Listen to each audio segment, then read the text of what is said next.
Hi there, this is Matt with State of Flex here with the results of Oscars 2023. And this was a fantastic year at the Oscars. However, the show itself was a little less cataclysmic as, say, last year's show. There wasn't a lot of genuine highlights in terms of the individual show bits. But the winners were really the highlights, as it should be with these award shows. So I'm going to go down all 23 lists and give you my little thoughts on each of the winners and all that kind of stuff. So let's start with Best Picture. Best Picture went to Everything Everywhere All at Once, a very deserving Best Picture win for that film. It is the most creative, high-energy film of the bunch of the nominees this year, and one that I absolutely support. Am I a little disappointed that, say, Fabelmans and Banshees or Women Talking didn't take it? Yeah, I am a little bit, but Everything Everywhere absolutely deserves this. So, congratulations to them and their team.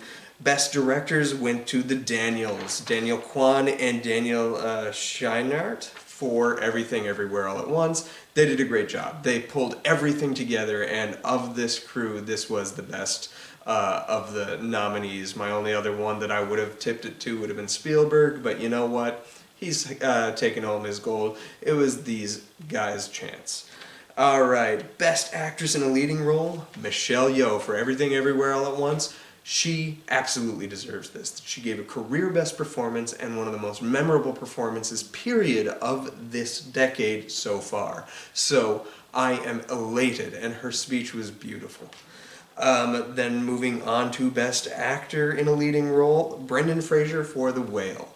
I was very happy. I'm a big fan of Brendan Fraser. This was a good win and a great comeback story for him. Am I a little bit disappointed that Austin Butler didn't win? That dude gave a great performance as Elvis and elevated that movie beyond the capacity that that movie was able to carry because of his stunning performance. That said, Brendan Fraser, man, you can just see from the trailers how much he gives. And unfortunately, that's all I have to go on because this is one of the nominees I haven't seen, most of which I have. The Whale I missed. So I will be getting to that one and probably drop a review on my channel when I get to it. Moving on to Best Actress in a Supporting Role went to Jamie Lee Curtis. I was gobsmacked that she won. I totally thought this was Angela Bassett's year. But you know what? Jamie Lee Curtis is Hollywood royalty at this point, and she was a queen up there. Her speech moved me to tears. That was a satisfying win, and she is one of my favorite actresses that is actively working these days, and it was beautiful to see her take that one home. Rounding out the Everything Everywhere wins, for Best Supporting Actor, we had Ke Huy Quan for Everything Everywhere All at Once. Talk about comeback stories, man. His is like just like jaw-dropping. His performance in that movie is spectacular, and he became an icon once more of cinema, and something that made me just so happy, and his speech was so moving. Oh, the tears started to roll. Best Screenplay went to Everything Everywhere All at Once. There was no opportunity for anybody else to get that. Nobody had an original screenplay that dynamic.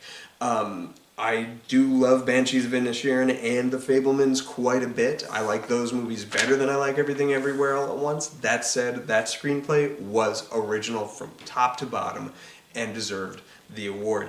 We have, moving on to Adapted Screenplay, Women Talking won, and I died. I was so happy. I squeed with excitement, and Sarah Polley's victory speech was really great. Her zinger at the Academy members for selecting a movie about women and talking made me laugh out loud. She was a rock star. This movie is phenomenal, and I hope people take a look at it because it is honestly one of the best movies of 2022.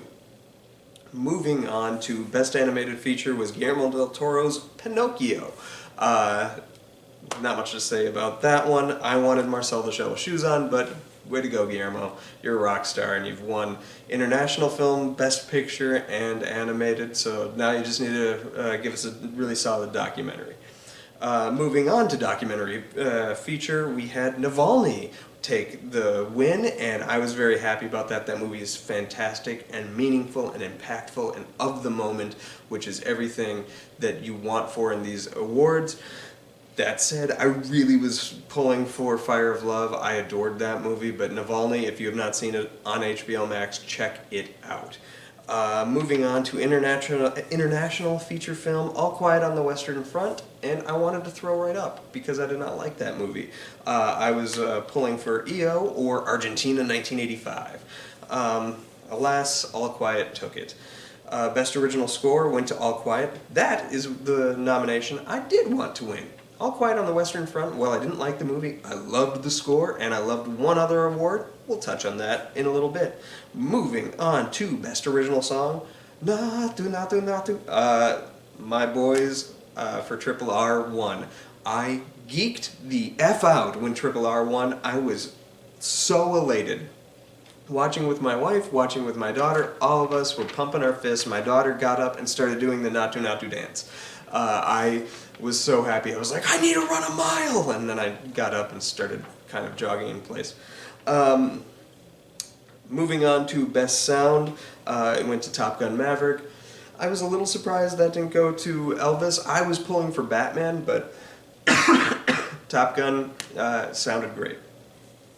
Makeup and hairstyling went to The Whale. The makeup and hairstyle on that is fantastic. Pardon my coughing. Costume design went to Black Panther Wakanda Forever. They did a great job with that. I was kind of surprised Everything Everywhere didn't take that one. Moving on to cinematography, that's the other one, All Quiet for the Western Front one, that it deserved. Score, cinematography, I agree. Gorgeous. Perfect.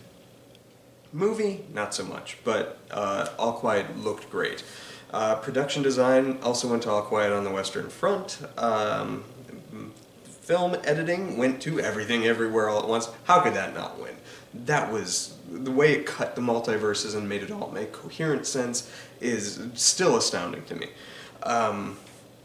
Visual effects went to Avatar: The Way of Water. How could it not? They made that water look real, man. Documentary short subject went to The Elephant Whisperers. Way to go. Short film live action went to An Irish Goodbye. That was one of the ones I missed, so I'm going to have to definitely try to find it. And then lastly, short animated went to The Boy, the Mole, the Fox, and the Horse. That is the only one of the bunch I haven't seen. I was so pulling for The Ice Merchants, but there you have it. That's the Oscar ballot of 2023. I was very happy with this year's winners. Women Talking and Triple R were the ones that I was really gunning for, and hot damn, they won. So, way to go, guys. Can't wait to see what you bring for us next year. Thanks for watching. Like, subscribe, let me know what you thought were the biggest snubs in the comments down below, surprises, all that kind of stuff. Thanks for watching. Peace.